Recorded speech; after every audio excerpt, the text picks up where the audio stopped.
Welcome to TNR Fridays. In this episode, me and Ryan are going to cover the upcoming week in college football. We're going to be covering Arkansas, Clemson, and Oklahoma, and all the such. Thank you for watching the YouTube format of TNR Fridays.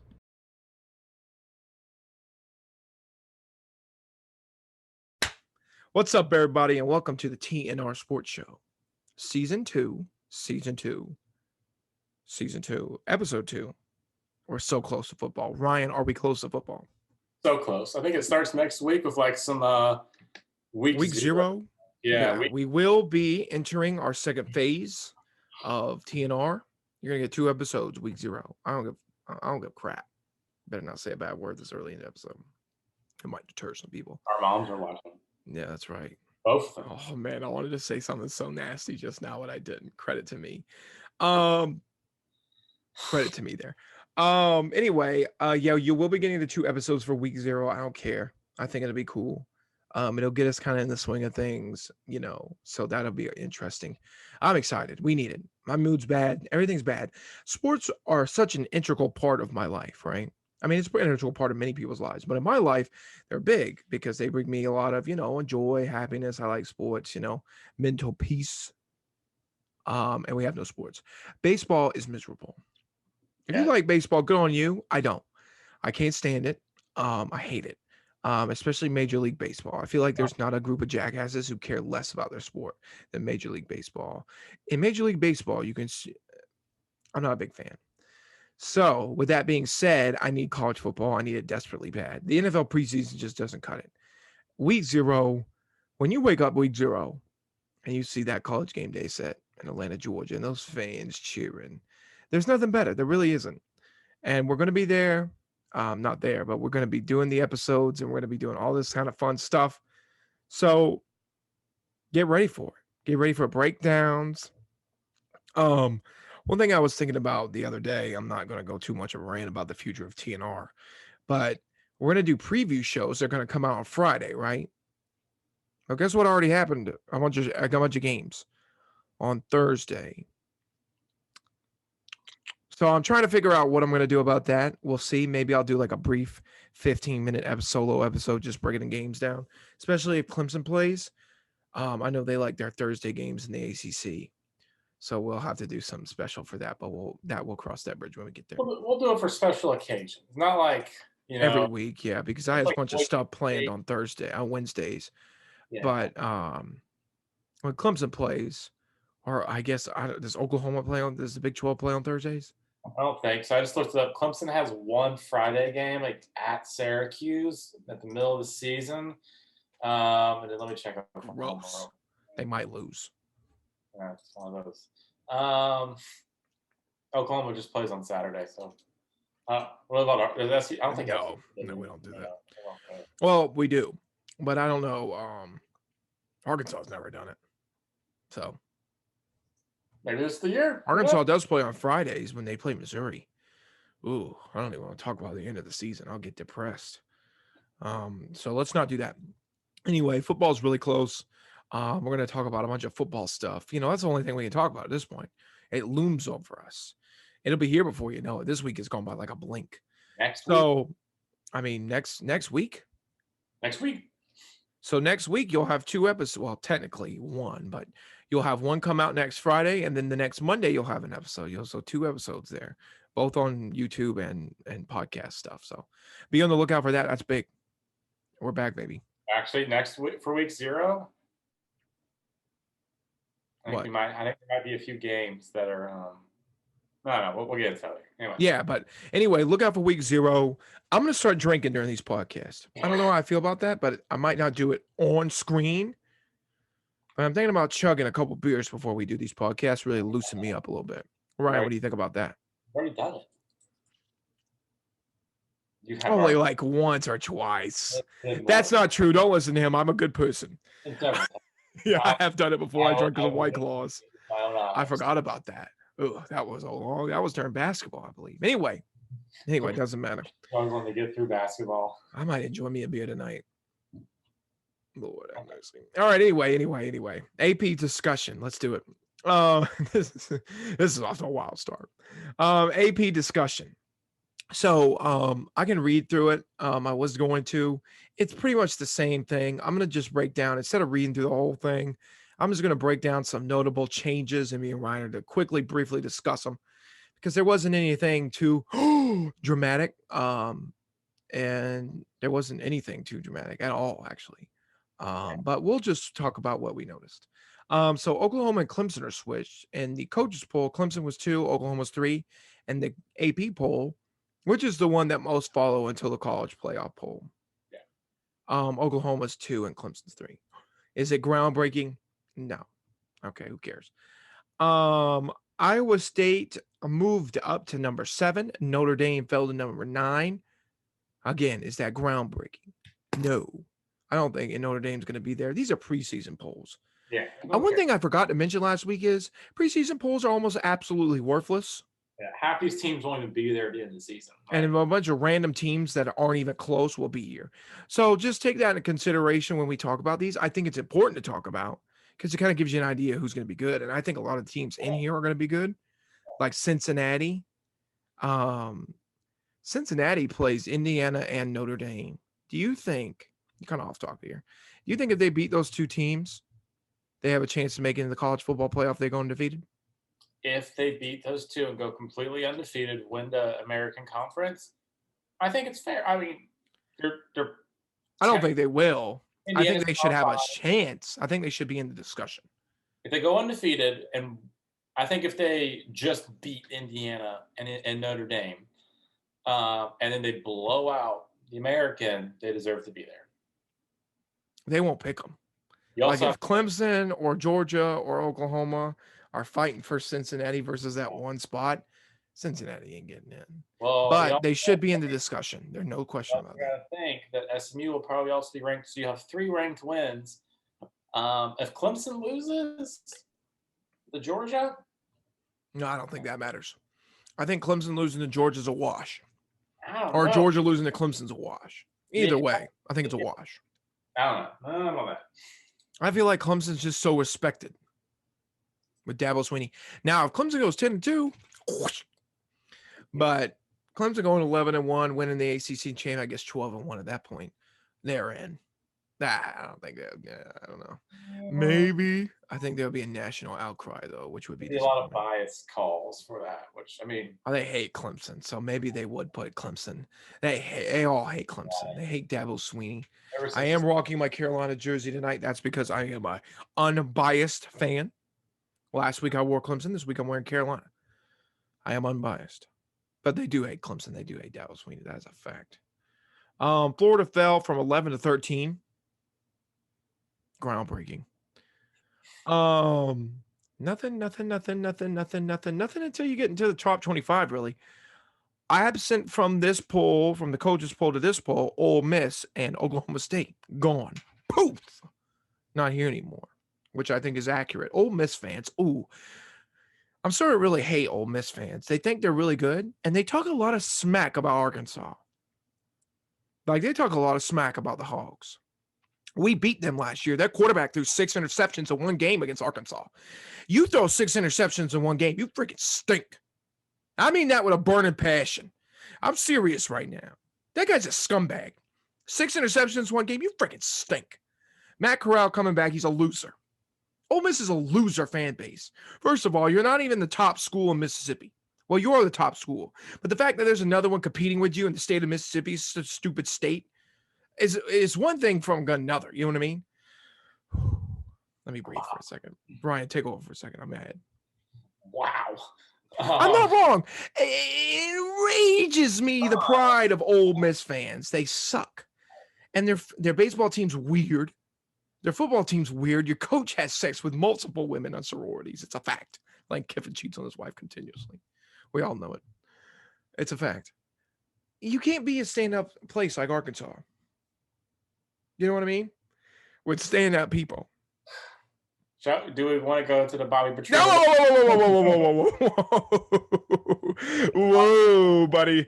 I don't mean you to. Relax. You're here. You need to be down here. We don't need to talk about Bobby Petrino.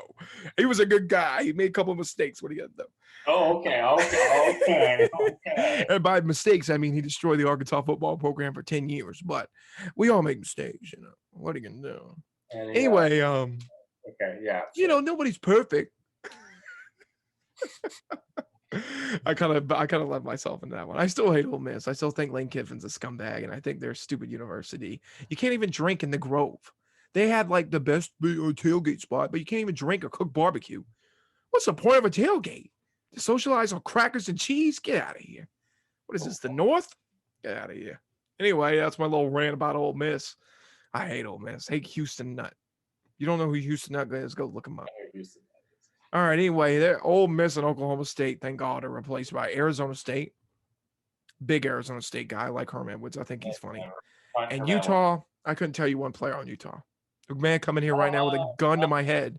Carolina player went there. Oh gosh. You talking about Jake Bentley? I think he graduated. Did he? Yeah, I think so. I think he's in the NFL or tried to get in the NFL. Oh, he was one of the Texas Tech quarterbacks transferred there. I mean, obviously, I don't care. Yeah. Who? Couldn't name you one player on Texas Tech. Patrick Mahomes. I don't think he's there anymore. I could be wrong about that though. Jackson Mahomes is at Texas Tech right now. Is he really? No, I don't think so. Anyway, that was your that wasn't really a discussion about the top 25. That was more me ranting about teams I hate in the top 25 or not in the top 25. Ole Miss. Ryan, any comments on that? I don't think there was anything in there that was too worthy of discussion. Nothing's really groundbreaking except that Ole Miss and Oklahoma State aren't there, replaced by Utah and Arizona State. Coastal Carolina moved up a little bit. I think like 2 spots. Yeah, it moved up a little bit, but like again, it's just pretty much the same thing. Plus 2 different teams. It's just all shuffled around a little bit differently, but that's right. All right, well, AP discussion over. Wah. All right, where are we moving now? We're moving on from the polls. We're gonna do a little cycle here with some of our favorite teams. Who's excited? So the first one we're doing is the University of South Carolina. Carolina, go Gamecocks.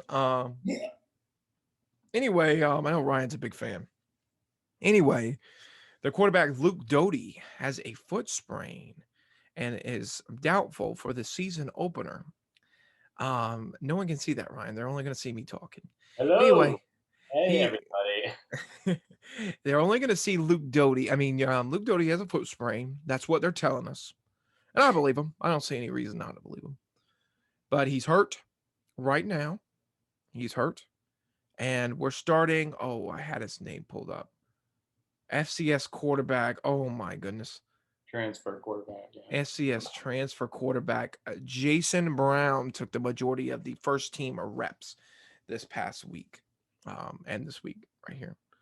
So how do you think this injury impacts South Carolina?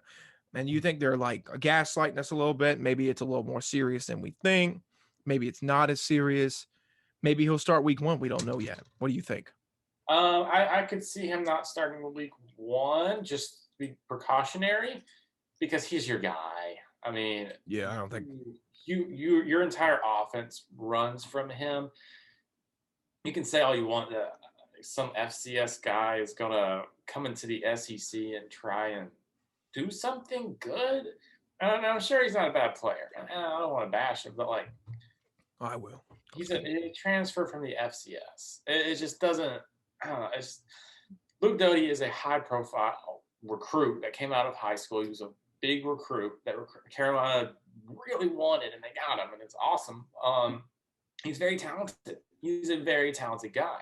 And I also think that Shane Beamer was really going to rely on him, especially for like read options and things like that, because he's a dual threat guy, and Carolina has a couple of good running backs, really good running backs, and they got a good offensive line. So I think he would have seen a lot of read options, a lot of play action pass. I don't really know a whole lot about this other guy. I don't know if he's a dual threat guy or not. Yeah, we know nothing. Exactly. We know nothing. We've never seen stories from the FCS. I don't know anything exactly. And so if he doesn't have those attributes of a dual threat, I think we could see a South Carolina offense that was built for a dual threat guy be one-dimensional. And again, this guy could And Kevin Harris can be one-dimensional. But how far can you rely on a running back? Who was their first game against? I don't even remember. I can pull it up real quick. I mean, like, I mean, this guy could be, a dual threat. I have no idea. I just don't know anything about him. And then their if you first throw him back in there, you got to start wondering, are you scared to start running the dual threat stuff? Especially as he hurt himself. He got stepped on in practice. That was it. He didn't realize he got hurt. Got stepped on in practice. Played the rest of the game. Scored a touchdown on that same drive. Came off the field. And I think started complaining after that. And that's what happened to him. Yeah. So Carolina opens up against Eastern Illinois, so that's easy. I wouldn't play him. Yeah. And unless that guy behind him is just abysmal. And your second game is against East Carolina. I would play him there. At East Carolina, and then you lose to them, you got a problem. Yeah. So you got to beat them. So. Yeah, I mean, you pretty much have to beat one Carolina and Eastern Illinois to make a bowl game. That'd be one hell of an episode. Oh my God. Anyway, yeah. I would. Eastern Illinois should be a wash, and then Eastern Carolina. I think Carolina, even without. I don't know, man. They lost to Appalachian State last year. You remember that, or 2 years ago? I mean, I remember that. But I don't know. I mean, Arkansas used to lose those teams all the time. Probably still will. So I don't know. They might not be as good as they used to be. I don't really know anything about East Carolina. I don't either, but I know they're the number one party school in the nation. Heck yeah, but that's about all I know. So I mean, I think a lot of that's probably like the old stigma of the past. Like they used to throw the ball so frequently, air raid East Carolina. That was kind of their thing. So I think that could have some play into it. We'll have to see. You don't want to disrespect it. Why in the world? First of all, why is South Carolina going to East Carolina? And what world do we live in that SEC program, the mighty SEC, is going to East Carolina? Anyway, it doesn't matter. I would start Luke. I wouldn't start him in that Eastern Illinois game. Hold him out, see what happens, and then I would hold him out just to make sure. And East Carolina, you throw him in there. Hopefully, he'll be better. You need him if you have any shot, because you don't want this injury to start being something that comes up throughout the whole season. Then you got a problem. You got to keep him out until he's healthy, like fully, because you can't re-aggravate it, throw him out there at 80%, then you re-aggravate it, and then he's gone versus Georgia and Florida and all these other teams, and you got a real problem. Yeah. Or Auburn, you can't play around with some of these teams. So Luke Doty's injury, we will keep you updated. We will obviously discuss where he is headed, how he's doing, and all that.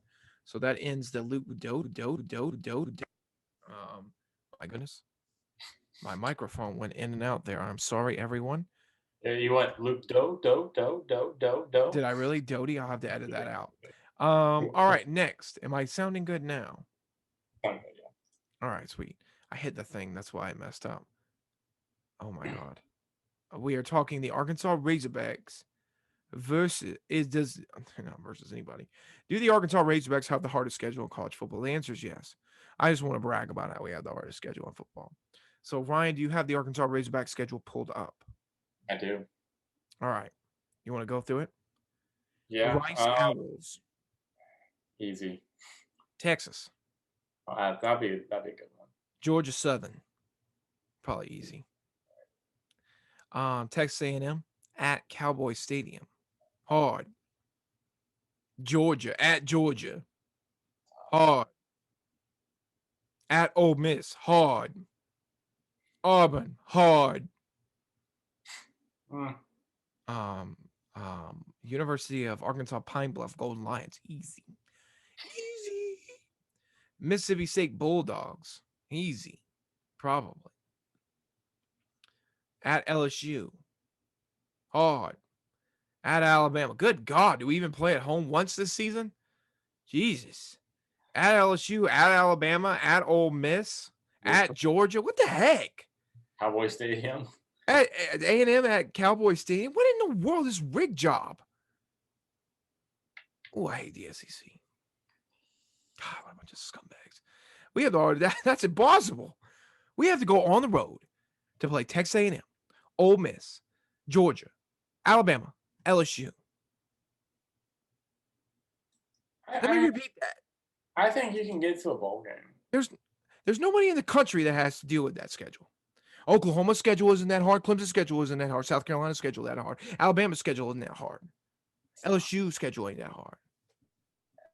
Not that hard. And what world do we live in? We played Georgia last year too. What are we doing? Is Georgia our protected rival in the East? What are they trying to accomplish by giving us Georgia 2 years in a row? They hate us. We had to play Georgia and Florida last year. Oh my God.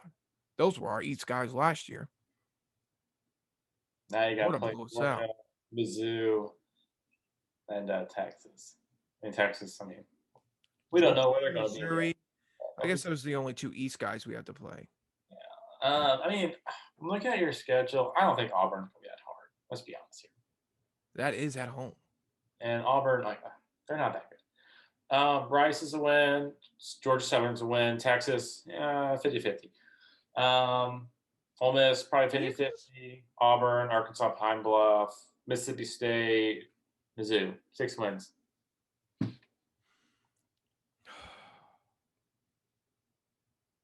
7-5. 2 of those games are 50-50. So, you could, 7-5. 7-5. 8-4 in best case. I would hate that schedule. 5-7 worst case. 8-4 best case. 7-5 realistic case. But honestly, that's an improvement from where Arkansas has been. I mean, not from last year necessarily, but they were pretty decent. I mean, we were 3-7 last year. I know, but you were pretty decent. Even the games you lost, we got cheated in a lot of games. I mean, other than Florida and Alabama, I mean, every game we played was close. Yeah. LSU, we lost by a field goal. Auburn, we got cheated by the SEC rig job. Oh, that still makes me mad to this day. A&M was somewhat close. A&M was close, yeah, until we were competitive until the fourth quarter. LSU was close. And that was at A&M when they had a full stadium during COVID. Anyone who tells me, if 25% of Texas A&M's massive stadium is 50,000 people, that's ridiculous. Anyway, I'm not going to get mad about it. Not too mad, at least. Arkansas does have the hardest schedule in the world. If you want to come at me with that, feel free. Well, I think I agree. All right. Next, like I said, we're doing a little cycle here. We got Clemson. DJ Ungulele. Anyway, I don't give a crap. DJ Uwe. Uwe. Ga.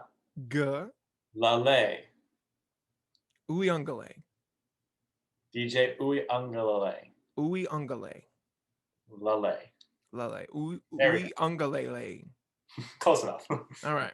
Anyway, this video came out from the ACC network, unbiased, I'm sure, ranking DJ, the third best quarterback in the ACC. Ryan, do you agree?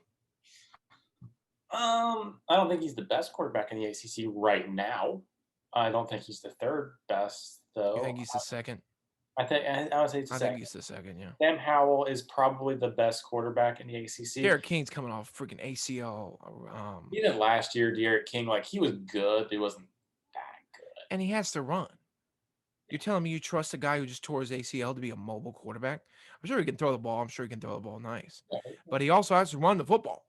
Yeah. Sam Howell is probably top 2, top 3, the best quarterbacks in college football right now.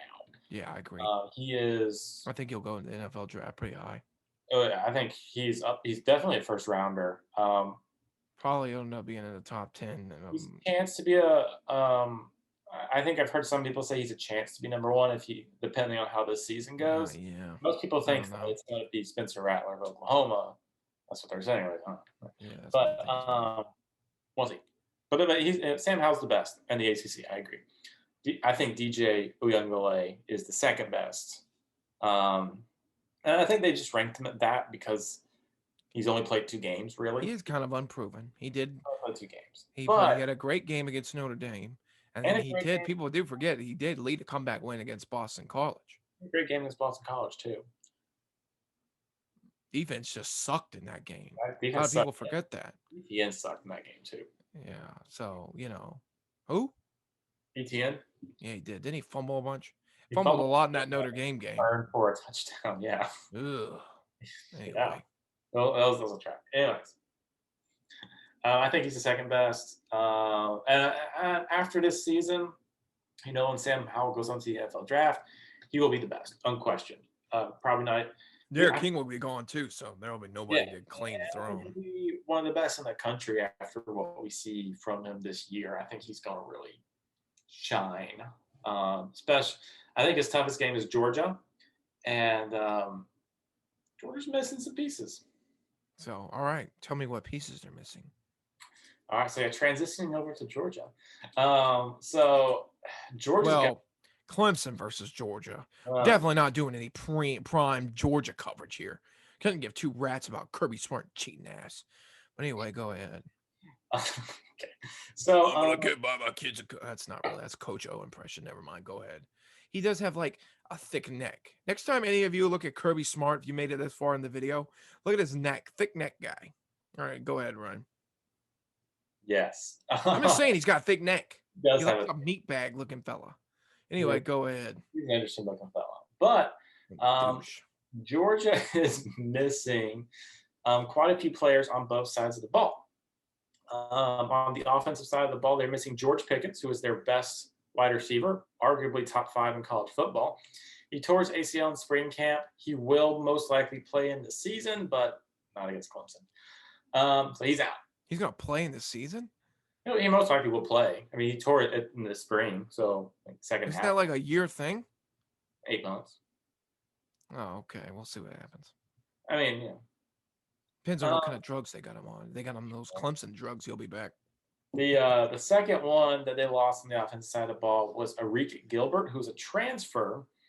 Oh my goodness, he is a mess. He transferred from LSU to Florida, left Florida, went back to LSU, then decided he didn't want to be at LSU, went to Georgia. This is all in one season.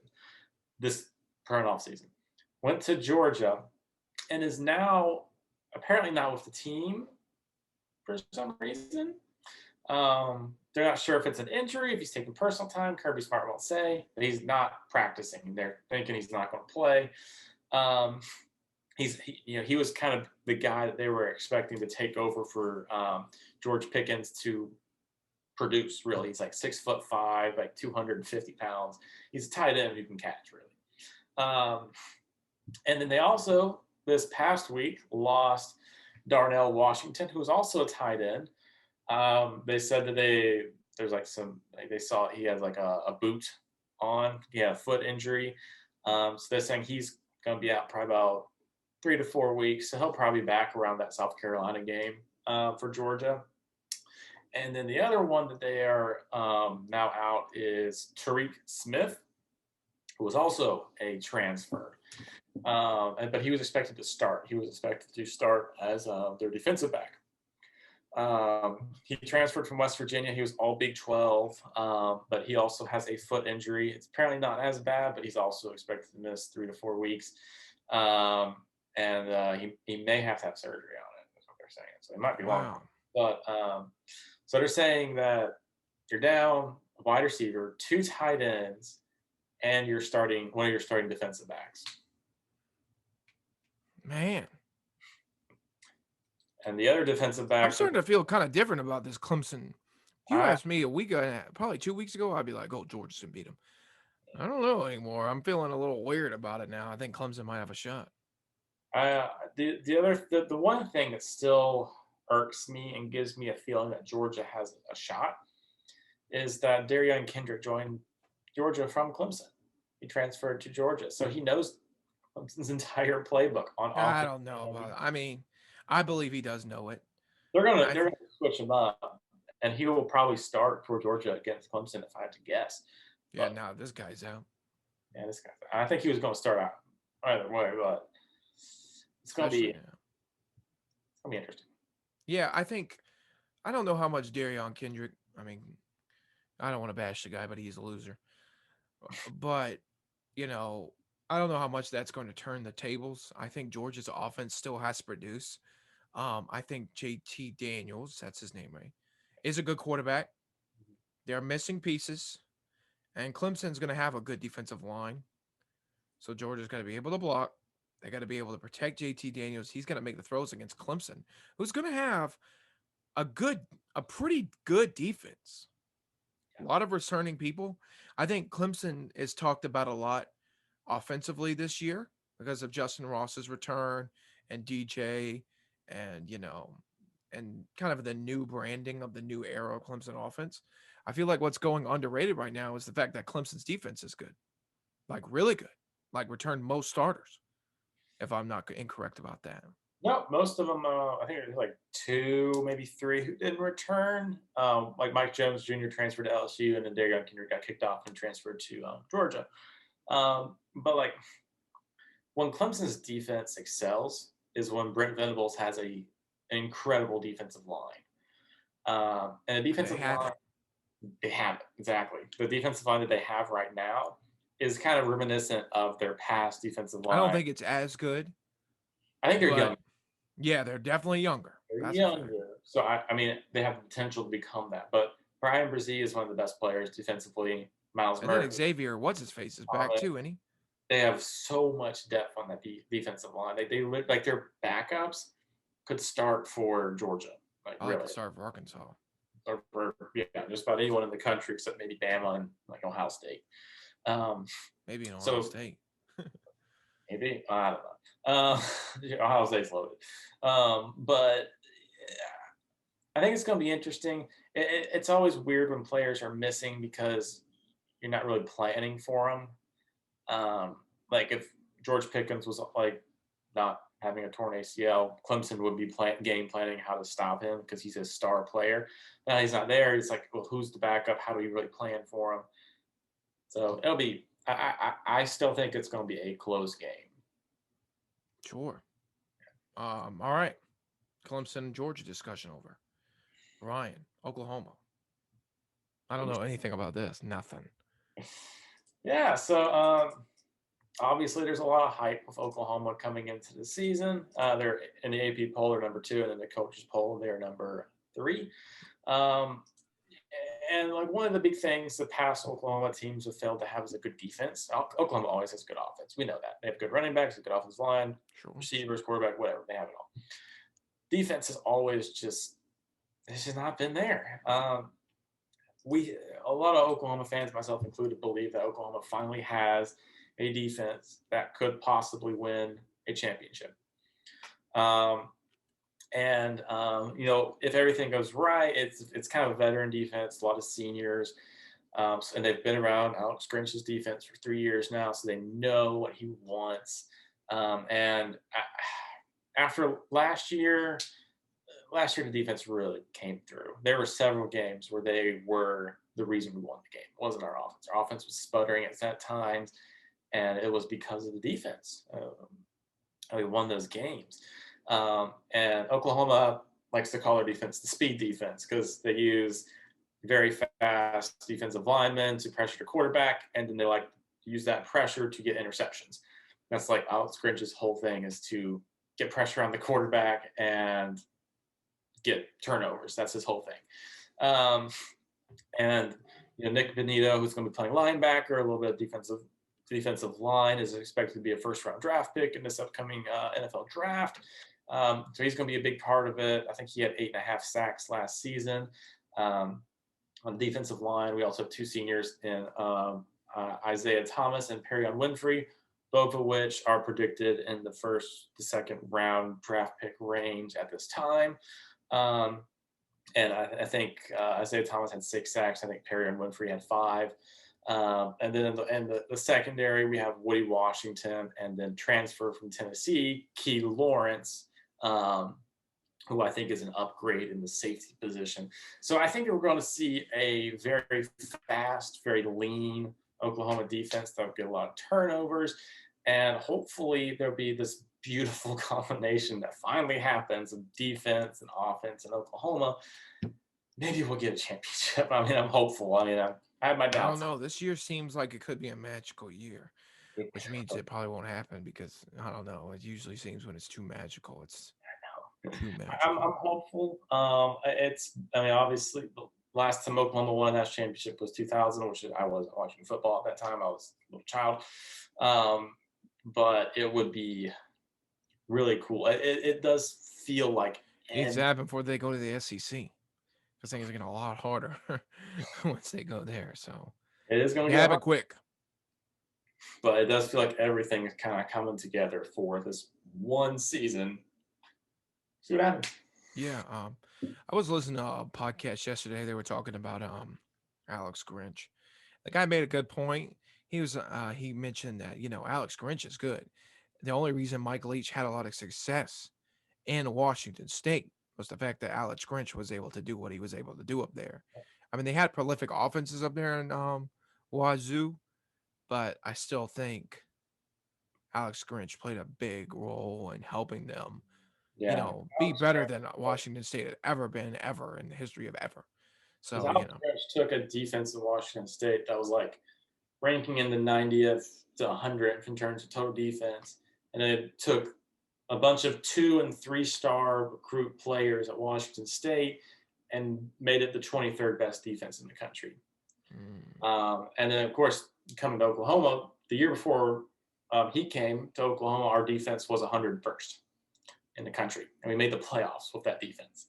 And then he comes in, and every year it's gotten better. His first year, I think it was like 33rd, and his second year, I think it was in the low 20s. This year, if he can make top 10 and if the offense can click, I think they get a championship. Yeah, definitely. All right. We did it. Roundabout. South Carolina, Arkansas, Clemson, and Oklahoma. So there you go. We're going to do a little recruiting. I'm going to run through these and we'll be done. So here we go. Recruiting. This is our big recruiting. I don't know how much recruiting we'll be doing during the season, by the way. So if you enjoy the recruiting segments, let me know. We'll be doing a little bit because there's going to be a lot to talk about. A lot. Recruiting is important though, so we will be mentioning the big boys. All right, here we go. Are you ready? 3-star offensive lineman Joshua Bates committed to Oklahoma for 2023. Oh, I see something you didn't hear. I don't like it. 5-star Luther Burda decommitted from Oklahoma. Good. How does it feel? Get a 3-star, lose a 5-star. 4-star athlete Dayon Bouye has committed to Texas A&M. Man, I just killed that name. Good on me. 4-star Theodore Ostrom committed to Texas A&M for 23. 4-star tight end Shamar Easter has committed to Arkansas. 3-star tight end Jaden Ham committed to Arkansas for 2023. There was another 4-star tight end we also got. You must. I won't blame you for it though. I think that one guy might, because we got 2 4-star tight ends over the weekend. I don't care. Doesn't matter. 4-star wide receiver DJ Allen committed to TCU. 4-star safety Kamari Ramsey committed to Stanford. 4-star athlete Jake Pope committed to Bama. 4-star wide receiver Tara Toya McMillian, oh my God, committed to Oregon. And 4-star defensive back Adon Shula committed to Notre Dame. So there you go. How much recruiting this week? Not a whole lot. So recruiting. There you go. All right. This is the end of the episode. Covered a lot of good information in this. Prepare for week 0, I guess, next week. This is kind of the end of like the preseason for us. Right. This is kind of it. So this is the end of the past episodes we probably had since the middle of July to now. If you enjoyed those style episodes, they're over. Because now we're just going to be doing previews and recaps. And that's how it's going to go. So, all right. Ryan, any last thoughts? Preseason is over for us. I'm excited. Week 0 next week. All right. Preseason and recaps and previews. Recaps and previews. Start saying it in your minds. Recaps and previews here on out for the next 5 months. 6 months. Whatever it's going to be. So, there you go. All right. Here we go. Let's get ready for some football. Are you ready for some football? Are you ready for the show? All right. This is it. Peace out, everybody. Hey, everybody. Thank you for watching the YouTube version of the TNR Sports Show. Make sure to like, subscribe, and tune in every Friday and Monday for a new episode of the TNR Sports Show. I really appreciate it. Make sure to check out our other videos from the preseason or anything of that nature. And make sure you just share with your friends. I would really appreciate that as well. But again, thank you for watching the TNR Sports Show, Monday or Friday edition.